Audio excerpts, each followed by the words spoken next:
Asylum, the protection granted by a state to someone who has left their home country as a refugee.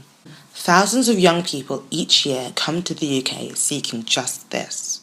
The government are stuck and they struggle to find a balance between being a home away from grief and difficulties, but at the same time not inconveniencing the British public. But what can be done to help the life of a young asylum seeker here in the UK? We met with Nuf Salam, who played the character Omar in the film Leave to Remain. The young asylum seekers, they can't do anything. They're too young to work.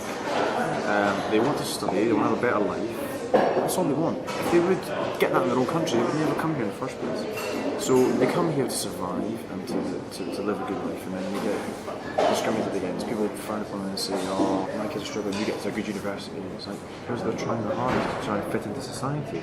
They're going from one part of the planet to another part of the planet.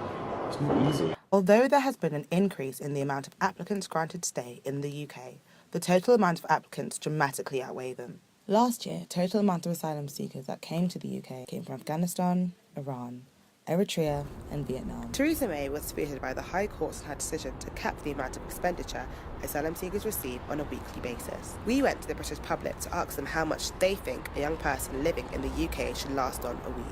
I'd probably say ranging from £100 to 300. Around £150 on food and clothes. A couple £1,000. The actual amount is £35.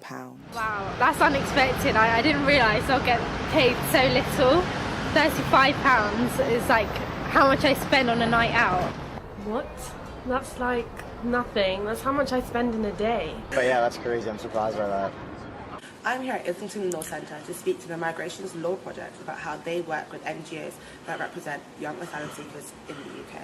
So particularly in asylum, because what you're saying is somebody, if they're sent back to their country of origin, they're going to face persecution for whatever reason, whether it's their race, their nationality, their sexuality, their religion, and so on. I think there are particular circumstances that you have to bear in mind with young people, which heighten their vulnerability in a way perhaps it doesn't for an adult. Although the topic of asylum seekers is very controversial, the warm-hearted and diverse nature of Great Britain drives these migrants from their war-torn nations to settle here in the UK. I'm Narika Mafidi reporting for VOP News.